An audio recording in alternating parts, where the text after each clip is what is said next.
Hi everyone and welcome back. Today we're going to make some more clay jewelry, but this time we're going to make it spooky. If you've seen my last clay video where I made Valentine's themed jewelry, you would know that I had a few obstacles that I had to face with that one, but I feel like I learned a lot from that video, so I feel like this one went much smoother. And one of the things that definitely helped with this video is getting one of these clay roller machines. It just made it so much easier making sure that my clay was even and not too thick like last time. But yeah, let's get started. And I'm going to go in with my white clay first in the hopes that it won't get dirty and pick up any of the other colored clay, because I noticed it's actually really hard to get these rollers perfectly clean.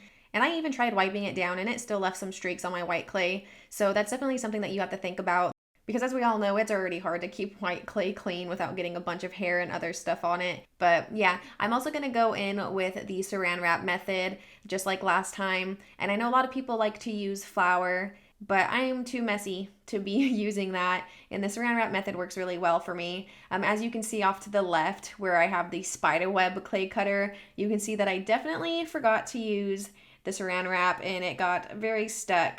Anyways, I'm going to go in with some ghost cutters. I have a couple of round ghosts, cowboy ghost, and some Disney ghosts. And then I'm going to go in and cut out a few different shapes of pumpkins and use a few other different cutters.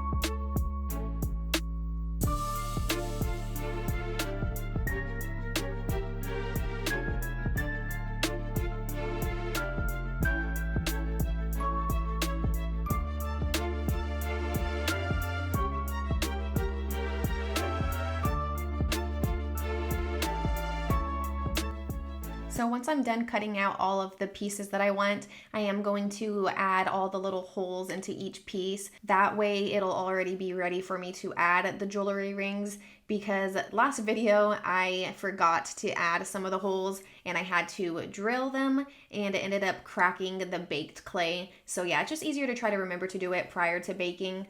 Also, I have this little mesh screen thing right here with a fall design on it. I've tried using it in the past, and I feel like it was kind of hard to get the design to stay on the clay. I'm not sure if it's because I'm trying to use acrylic markers for it. I have tried using regular acrylic paint too, and it just kind of didn't really work out. So if you have experience with these little screen things, I would love to hear any advice or tricks that help. But yeah, anyway, I'm going to move on to the orange clay now and cut out some more letters and some pumpkin shapes and these cute little foxes. And then once I'm done with cutting those all out, again, I will add all of the little holes that I need and then move on to the black clay, where I will cut out some witches' hats and some bats and a few other things.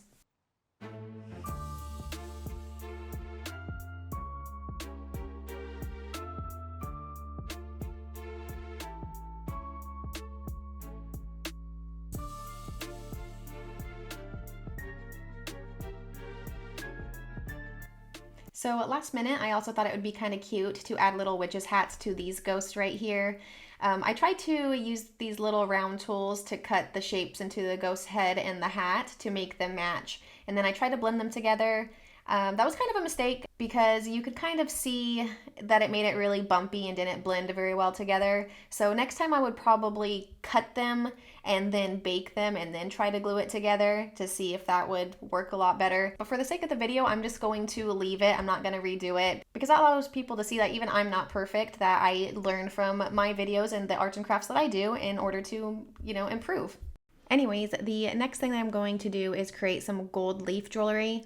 And I saw this really neat technique that somebody did on, I think it was TikTok, where she cut out her shapes and then took some Scotch tape and laid it across each piece, and when she peeled it up, it removed a majority of the gold leaf except for some of the pieces in the crevices. And I thought that was a really neat design, so I decided to give that a try as well. And then I just add some more gold leaf to a few other pieces. Also, another thing that I did learn from my last video is that it is best to use your gold leaf last, because it does get all over the place and it helps you risk not getting out on some of the other pieces, because last time it got stuck all over my surface and it was just a pain. So yeah. And also I decided I wanted to create a couple of magnets since I had some leftover clay. And yeah, now that we're all done, we can finally go put them in the oven. All right, and here they are. And if you notice at the top, I have a few different pieces that you didn't see me cut. And that is because I have something very special planned with these pieces for our next episode of the Create This book. And it's going to be a lot of fun. So if you don't want to miss it, I highly recommend that you subscribe and click that notification bell so you'll be notified when I share it. Anyways, now I'm just going to sand all of the pieces to make them smooth. And then once I am done sanding them, we'll get to painting, which I'm actually going to fast forward that part for you since it did take a while. And now that we're done with that, we can get to the fun part. And I do have my paint palette already set up right here. And I'm going to use a couple of detailing brushes to get into some of those small areas to get the details as best as I can. And the first thing I'm going to do is try to clean up these little ghosts right here. And I'm going to go in with some white to cover up where the black had blended in with the white. And then while those dry, I'm going to go in and start working on these little cowboy ghosts. And yeah, as I continue to paint the rest of these pieces, I'm going to turn this into a nice musical time lapse for you.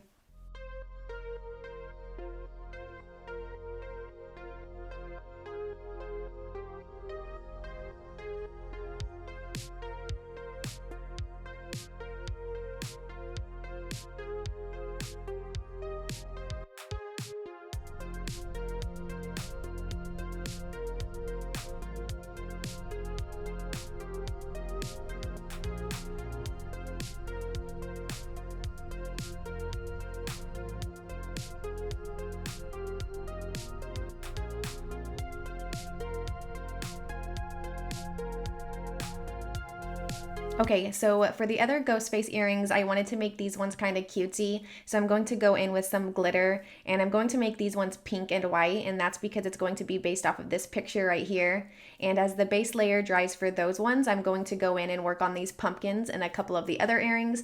But once the other ones are dry, I'll go back and add in the pink.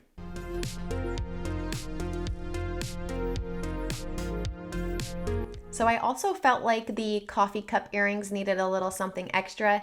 So I decided to paint these spiderweb earrings in a similar color so that way they would match. And you will notice that they ended up changing, and that's because off camera I thinned out the lines and I ended up liking it a lot better. And now we are going to finally start filling in the pink for these earrings.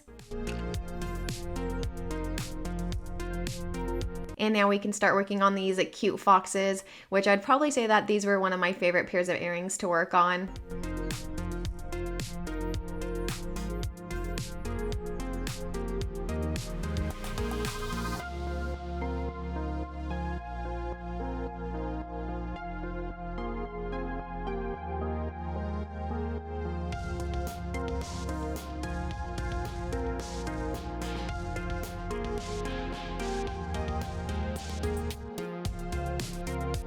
So I also decided to go in and add a little bit of dark brown to the cowboy hats. I wanted to add a little bit more dimension. And then once I was done with that, I had a couple extra pumpkins left over that I wasn't sure what I wanted to do with them. So I figured, why not try this technique again and see if I could get it to work, which of course I didn't, but I kind of don't really mind the way that it turned out. I feel like if the color were to have been brown, it would almost kind of look like cow print. So I guess it's kind of one of those like Bob Ross moments where we don't make mistakes, just happy accidents. But yeah, now I'm just going to add some little magnets to the back of these pieces. And I just use your basic like $2 super glue. And I also almost forgot to add the eyes to these little ghosts, so I'm going to do that really quick. And I'm going to kind of just pre-plan how I want all the earrings to be set up, so that way it just makes it easier when I go to assemble them.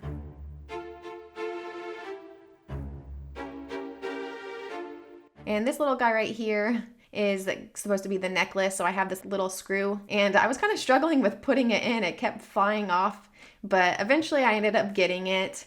And I also have a couple of different colored rings that we can use. I have some gold ones and some silver ones.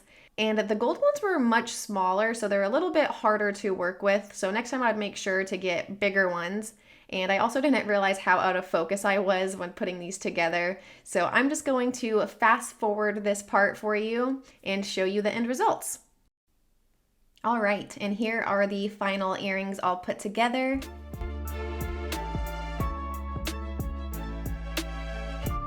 And over here we have our magnets. And yeah, I feel like this time around, I actually enjoyed making these a lot more than the first time around since I was more prepared. I would have to say out of all the earrings, I think these ones and especially the little foxes are my absolute favorite. But yeah, I hope you enjoyed this video and I look forward to seeing you next time. Bye!